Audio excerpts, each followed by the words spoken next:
தன் எல்லையை காத்திட எந்த எல்லைக்கும் போகக்கூடிய இந்திய மாவீரனின் கதை போரஸ் தினமும் இரவு 8 மணிக்கு காண தவறாதீர்கள் உங்கள் தந்தி1 தொலைக்காட்சியில்.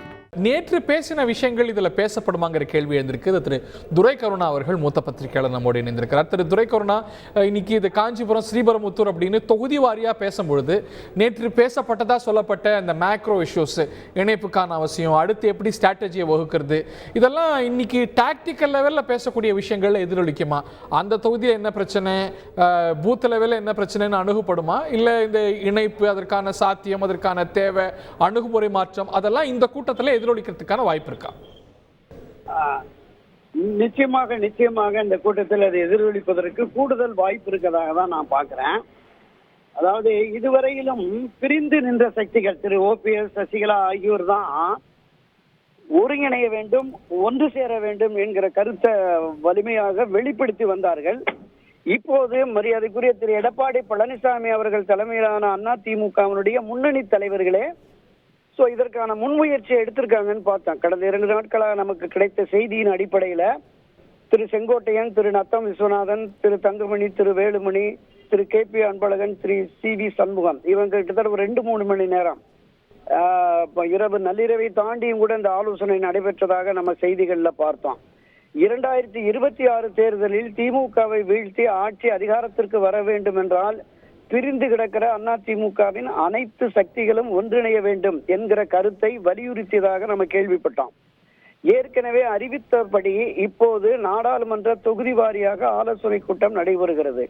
தலைவர்கள் முன்னெடுத்த அந்த முயற்சியின் நீட்சியாக தான் இங்கேயும் கருத்துக்கள் பரிமாறப்படும்.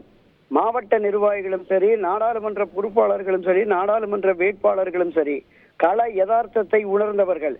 களத்திலே பலர் பணியாற்றவில்லை, பல அதிமுக தொண்டர்களும் நிர்வாகிகளும் ஒதுங்கிவிட்டார்கள்.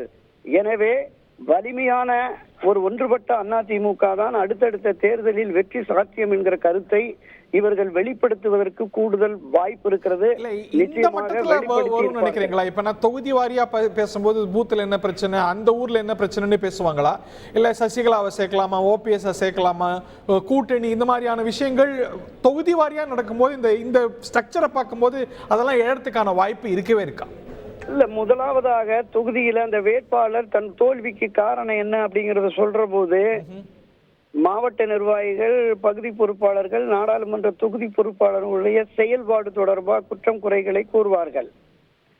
அப்ப இந்த வாக்கு சதவீதம் மிக குறைவாக போனதற்கு என்ன காரணம் அப்படின்னா அதிமுகவினரே வேலை பார்க்கல, அவங்களே ஓட்டு போடல அப்படிங்கிற அந்த குற்றச்சாட்டை, புகாரை தெரிவிப்பார்கள்.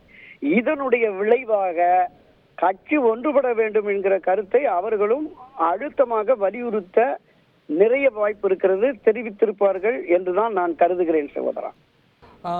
ஒருவேளை இது எழுப்பப்படலை அப்படின்னா, நேற்று 6 முக்கிய தலைவர்கள் பேசியதா சொன்னப்பட்ட கருத்துக்கள் இந்த ரிவ்யூ மீட்டிங்ல எழுப்பப்படலை அப்படின்னா அது ஸ்டீம் இழக்கிறதுக்கான வாய்ப்பு இருக்கா?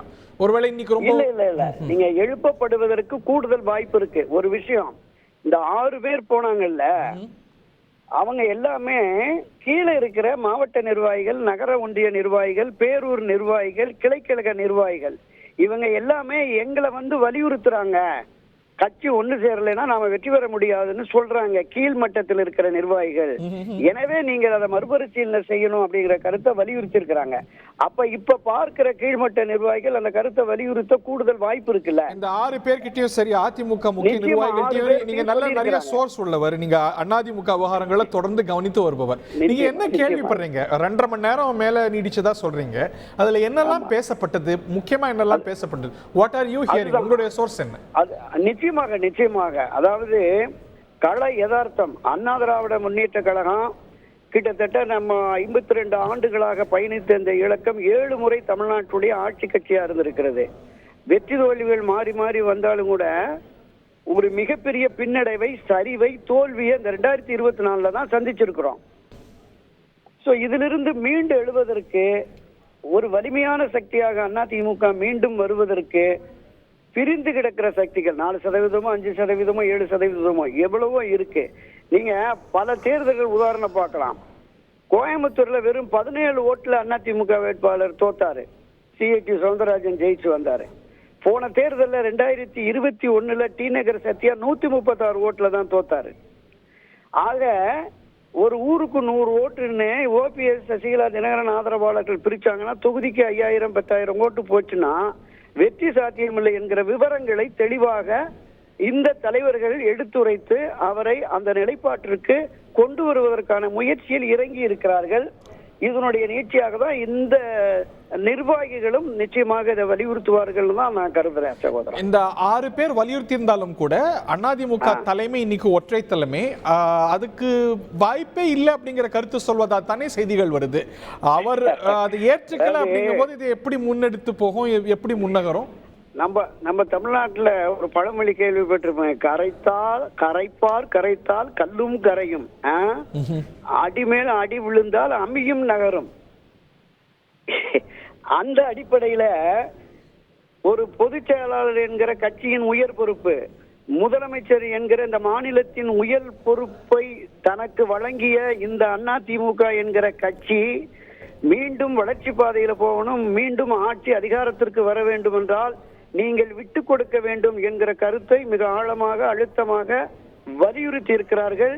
தொடர்ந்து மற்றவர்களும் வலியுறுத்துகிற பொழுது எடப்பாடி தன்னுடைய பிடிவாதத்தை தளர்த்தி ஒரு மாற்று சிந்தனைக்கு வருவார் என்கிற எதிர்பார்ப்பு அதிமுகவின் எல்லா மட்டத்தினரும் இருக்கிறது. நான் பேசிய வகையில கிடைத்த தகவல்கள் தான் இது சகோதரா. இந்த பிரஷர் ஒர்க் ஆகும் கருதுறீங்க, பார்க்கலாம். தன் எல்லையை காத்திட எந்த எல்லைக்கும் போகக்கூடிய இந்திய மாவீரனின் கதை போரஸ் தினமும் இரவு 8 மணிக்கு காண தவறாதீர்கள் உங்கள் தந்தி ஒன் தொலைக்காட்சியில்.